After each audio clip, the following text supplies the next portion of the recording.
नमस्कार मित्रहो, आज युनिव्हर्सल कम्प्युटर सिस्टीम मध्ये MSITच्या विद्यार्थ्यांनी तयार केलेल्या विशेष प्रदर्शनात तुम्हा सर्वांचे स्वागत करताना मला खूप आनंद होत आहे। आजचा दिवस आपण सर्वांसाठी खूप महत्त्वाचा आहे, कारण मेहनतीने विद्यार्थ्यांनी तयार केलेल्या प्रदर्शन आपण स्वतः प्रत्यक्ष पाहणार आहोत।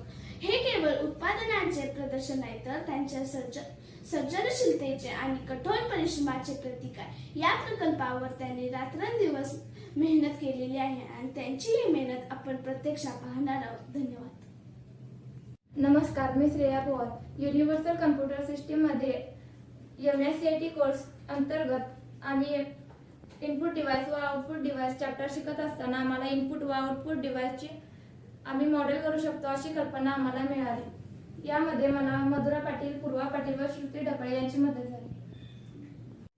तुम्ही कोणते मॉडेल बनवलात आणि त्यामध्ये कोण कोण पार्टिसिपेट आहात तुमच्यासोबत? युनिव्हर्सल कम्प्युटरमध्ये MSCIT शिकत असताना आम्हाला इनपुट डिव्हाइस व आउटपुट डिव्हाइस याची माहिती मिळाली। याच मदतीने आम्ही इनपुट डिव्हाइस व आउटपुट डिव्हाइस हा मॉडेल बनवला।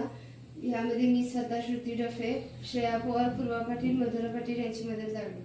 ओके, ह्याची कल्पना कशी सुचली तुम्हाला ह्या मॉडेल बनवण्याची? युनिव्हर्सल कम्प्युटर MSCIT कोर्समध्ये इनपुट व आउटपुट चॅप्टर शिकत असताना आम्हाला अशी कल्पना आली की आम्ही कम्प्युटरचे पार्ट बनवू शकतो। यातून हा प्रोजेक्ट तयार झाला। ओके, तर तुम्हाला हा किती वेळ लागला आणि हा कसा बनवला तुम्ही प्रोजेक्ट? आम्हाला हा प्रोजेक्ट बनवण्यासाठी आम्हाला 2 दिवसाचा कालावधी लागला। यामध्ये आम्ही 4 जणींनी काही पार्ट वाटून घेतले व अशा प्रकारे इनपुट व आउटपुट पार्ट बनवला। ओके, अतिशय सुंदर प्रोजेक्ट झालेला आहे। याचा उद्देश काय? हा प्रोजेक्ट मॉडेल बनवण्यापाठीचा उद्देश काय तुमचा? आधुनिक युगामध्ये विद्यार्थ्यांना कम्प्युटर व कम्प्युटरचे काही भागांची सहजपणे ओळख करण्यासाठी आम्ही इनपुट व आउटपुट डिव्हाइसचे काही मॉडेल तयार केले आहे।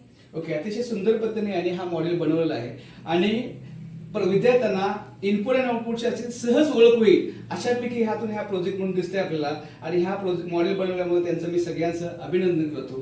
धन्यवाद। मी आमच्या विद्यार्थ्यांचे कौतुक करू इच्छिते, कारण त्यांनी आपल्या कल्पनाशक्तीचा आणि तांत्रिक कौशल्याचा वापर करून संगणकाचे अद्भुत भाग तयार केले। त्यांचा हा प्रयत्न अतिशय कौतुकास्पद आहे।